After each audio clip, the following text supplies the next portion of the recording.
A very good morning, children. All of you are welcome back to the second session of Force and Pressure. Today, we are going to learn about these topics: representation of force, resultant force, classification of force, contact and non contact forces, muscular force, frictional force, magnetic force, electrostatic force, gravitational force. Now, let us see representation of force first. There are two boxes. On both the boxes, I am trying to apply the force of 10 Newton, but in different direction. In the first case, I am applying the force from right to left. Then the box may slide over the surface. Whereas in the second case, the box may be crushed with the change of shape because I am applying the force to the downward position from the up. You should notice that in both the cases, the magnitude of force applied is same, but the effect of force is different because force depends on both magnitude and direction. That is, direction of force is different. In this, you have to notice that a force has both magnitude and direction. When I say magnitude, it indicates 10 Newton. And when I say direction, as I've explained you, depending on the direction also, the effect of force will be changed. If the direction or the magnitude of the applied force changes, its effect also changes. Here I have written n value, isn't it, children? So that n indicates Newton. It is nothing but it is the SI unit of force, which will be read as Newton and represented with capital N. Have you ever wondered why it is easier to cycle during sunny days than during the windy days? You will feel easy to ride a bicycle if there is no wind in a sunny days, isn't it, children? Whereas you will feel exhausted to ride the same bicycle during the windy days, especially when the wind is blowing exactly to the opposite direction of your pedaling. What might be the possible reason, children? Let's look into the reason now. Now, in both the cases, when you are pedaling the bicycle, there will be two forces acting on the bicycle. One is F1. The force applied by you on the bicycle that you are trying to pedal the bicycle in the forward direction. That is why the direction is given from right to left. At the same time, there will be another force acting, that is air resistance. That is, wind is blowing in the opposite direction, so F2 is the second force acting on the bicycle.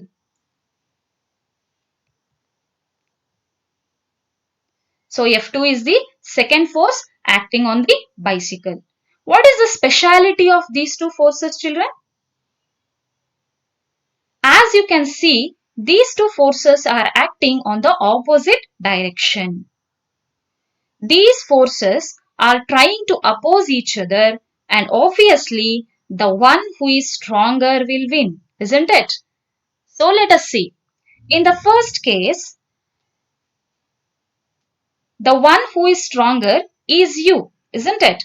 That is, F1 is greater than F2 because in sunny days there won't be much wind, that is to say, air resistance will be lesser. But on the other hand, you also apply F1 force from right to left, but the air resistance is coming from left to right. In a windy day, Just take the example second situation, children.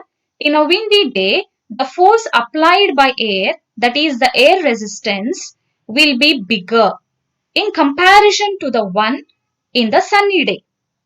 In the first case, that is F1 was greater than F2, isn't it? But in the second case, both forces are stronger. So, in order to overcome the air resistance, you need to apply the force or you need to increase the force by pedaling the bicycle with greater speed. That is why it is difficult to pedal a bicycle on a windy day, especially when wind is blowing opposite to the direction of your motion. Now in this figure, you can see two teams having the same number of participants playing the tug of war. You can see that both the teams are equally strong. That is, you can see that is F1 is equal to F2. There will not be any movement of the rope. Can you see the movement of the rope? No. We have studied in our first class that a force can move a stationary object. Here, the rope is a stationary before the force is applied by both the teams. Even though both teams are applying force, the rope will not move. The reason is both forces are acting in the opposite direction. There is a possibility that the object is stationary even though the force is acting on it. When it is possible? It's possible only when the object is acted upon with the two equal and opposite forces. Here I have written Fr. Fr is standing for the resultant force. When two or more forces is acting on an object, the resultant force can be found either by adding the two forces or subtracting the forces. As you can see, F1 is acting from right to left, whereas F2 is acting from left to right. That is, both forces are acting on opposite direction. In this case, the resultant force, that is Fr, is nothing but it will be the difference of the two forces. Since F1 is equal to F2, here the resultant force will be 0. That is, object will not move. Now, let's look into another example, children. Here, both persons are trying to push the car in the same direction. Can you see? Two persons are pushing the car in the same direction. Here, resultant force will be F1 plus F2. As most of us are experiencing, if one of the person is pushing a car and another person joins hand in hand, then the act of pushing the car becomes easier. The reason here is both forces are acting on the same direction. Here, the direction of the resultant force will be along the direction of both the forces acting. Thus, we saw three situations.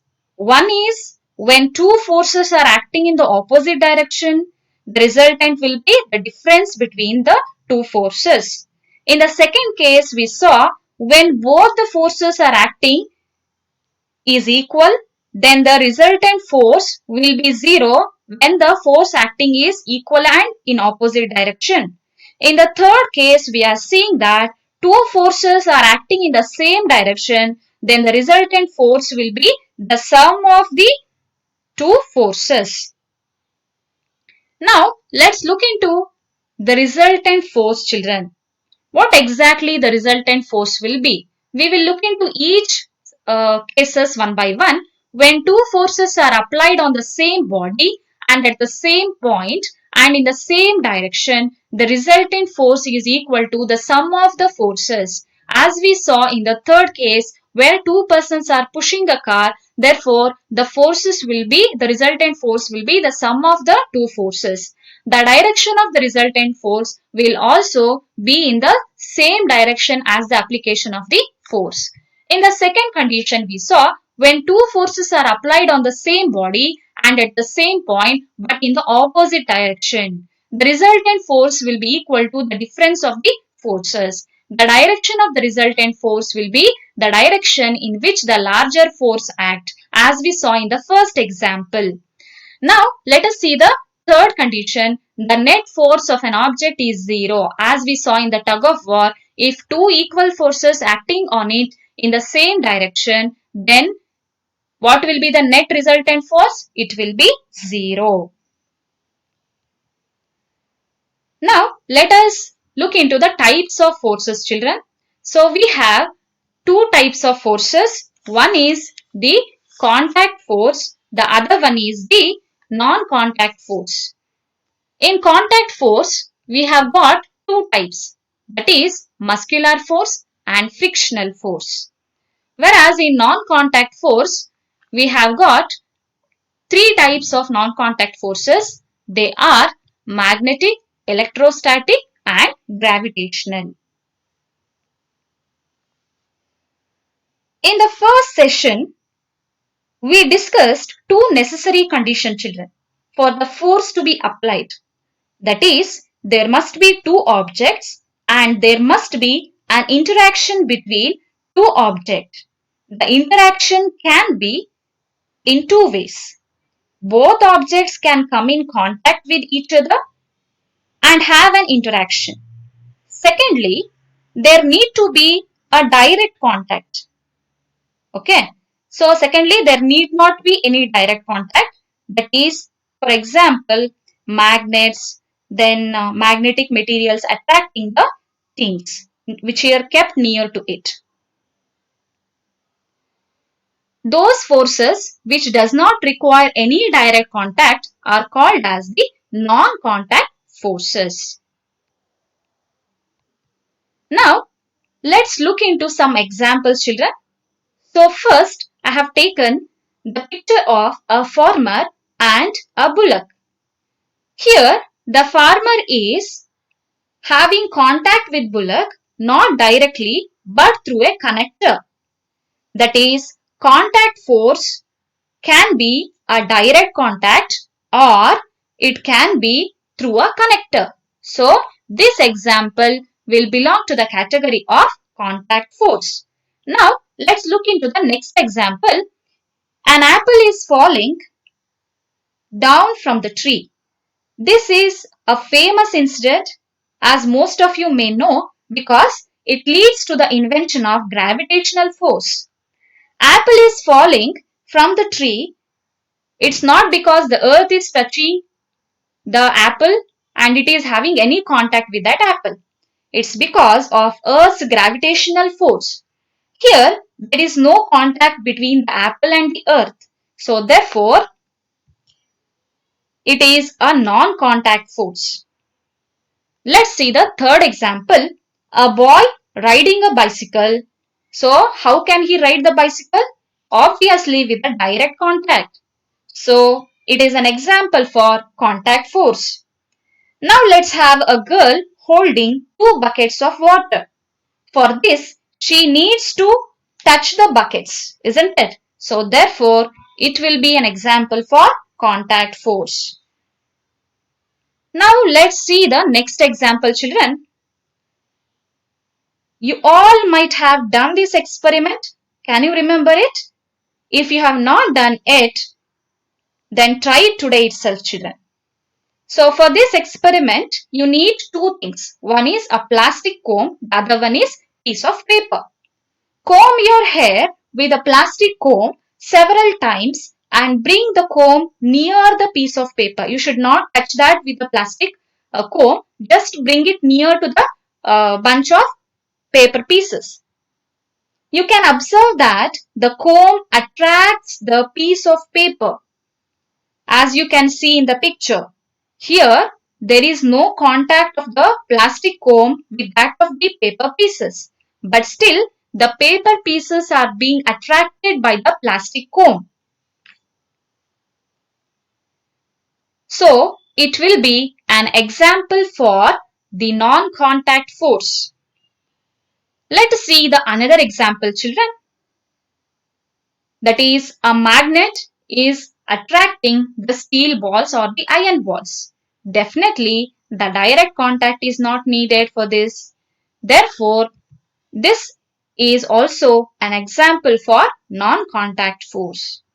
From these examples, I hope now you have got a clear idea of differentiating contact force from non-contact force. Now, let's define the contact force. The contact force are the forces which act on a body either directly or through some connector. The examples for the contact force are muscular force and frictional force. We will see to the muscular force and frictional force again. So after knowing about the non-contact force, children, the non-contact force is a force which do not make a direct contact with the body and act through space without any connector. So the example for this non-contact force are magnetic force, gravitational force, electrostatic force. Now let's look into the muscular force, children. Whatever force you are applying in your day-to-day life needs your muscular power. Whether you are jumping, whether you are lifting a book or lifting a bucket of water, writing your notes, pushing the table, opening the door, etc. In all these cases, you are applying the force with your muscles. The force produced by the muscles of living beings is called muscular force. Now let's see the examples for muscular force: lifting a heavy weight, pushing a lawn roller, also plowing a field with the bullocks, driving a nail in the wall with a hammer. Understood, children? Here you can see two situations, children, I have taken for the frictional force.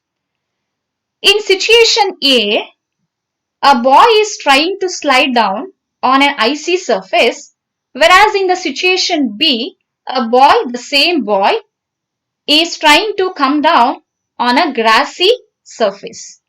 Then what do you think? Which event will be easier, children? Yes, most of you are already guessed. The event E is easier than event B, because when you compare the two surfaces, one is a icy surface and another one is a grassy surface. Icy surface is little smooth, whereas the grassy surface is little rough. When you are applying a force, that is, you are trying to move on the surface of these two surfaces, there will be some invisible force trying to oppose your motion. That is, that invisible force trying to stop the motion of an object moving on the surface of another object is called frictional force. So what is frictional force, children? Let us see some of the examples. In the first example, if you take the example of a football moving on a grassy field. Remember, it's not needed someone to stop the movement of the football. Football may move. After some time, the rolling on the ground comes to rest because of the frictional force offered by the grassy land to that of the ball. I can say a ball rolling along the ground gradually slows down and finally comes to rest because of the friction that is being applied by the land on the ball. In the second example, when you are rowing a boat in a still water, if you stop rowing boat, then what will happen, children? After some time, you will come to a stop. The reason here is the force of friction that is acted by the water so to the boat. So I can say boat comes to rest if we stop rowing it. Let us see the third example now, children. If you are riding a bicycle on a horizontal surface, if you stop pedaling the bicycle, then the bicycle comes to a stop. That is, when we stop pedaling a bicycle, it gradually slows down and finally comes to stop. The reason is there will be a frictional force applied by the road on the bicycle. In all the three examples, what is common, children? One object is trying to move on the surface of the another object. So, this is where we can define the frictional force. A force which acts at the surface of contact when one body moves or tends to move upon another body is called as the frictional force. Then let us look into the next type of force, that is the magnetic force. Remember, magnetic force is an example for the non-contact force. Here, as I have said the example, a magnet is there which is attracting the iron balls. Then we can define the magnetic force as the property of some substances to attract the magnetic materials like iron or steel towards itself is called the magnetic property. The force exerted by the magnet is called magnetic force. Now we have the electrostatic force. Before we learn about the electrostatic force, remember children, atom is the smallest particle, smallest unit which is used in most of the formation of elements and compounds. And remember, each atom has some charges. So, that charges we call it as positive and negative charge. So, remember, always the like charges repel each other. Unlike charges will always attract each other. That is plus and plus when you bring the like charges, they are going to move apart. Whereas when you bring the unlike charges like plus and minus, they will be attracting each other. Like if I take the same example of a bar magnet, you know that in a bar magnet it has two ends, north seeking end and south seeking end. If I bring two bar magnets, we having the north pole itself or the south pole itself, then both the bar magnets will repel each other. They will move back. Whereas if I bring one of the bar magnet facing the north pole and another bar magnet facing the south pole, then they will attract each other. Therefore, I can define the electrostatic force as it is the force of attraction or repulsion exerted between the charged particles. It can be either between same charges. If it is same charge, that is repulsive, this means they will repel each other. Or between the opposite charges. Opposite charges means what will be the effect? Attractive. That means they both attract each other. Then the next force is a gravitational force, children. Remember, we are all experiencing the gravitational force. If we are standing on the surface of the earth and we are sitting and we are drinking a glass of water or milk, it's all because of the gravitational force. If there is no gravitational force, no ever think of the formation of the or the growing of plants or the forest. Okay. Remember, gravitational force also exists. So, in the whole universe, not only inside the earth, but also between the planets, between the sun and the earth, between the planets and the satellites, etc. Let us define gravitational force, children, now. The force of attraction between all masses in the universe, especially the attraction of the earth's mass for bodies near its surface, is known as gravitational force. So today, let's quickly recap what we have learned. Okay. So first we saw the resultant force and also we saw how the effect of forces depends on the direction and we saw three cases. After that we saw contact force and non-contact force. We understood these two concepts with so many examples. Then we defined the muscular force, frictional force, magnetic force, electrostatic force and gravitational force. I hope you have enjoyed today's class, children. Now it is the time to take down the homework. So the first question will be define frictional force with an example. Second question is mention the types of forces. Third question is write the differences between contact force and non-contact force. What you need to write here is the definition and example. And fourth question is give two example each for contact force and non-contact force. So thank you children for watching the class. Have a good day. Stay at home and be safe.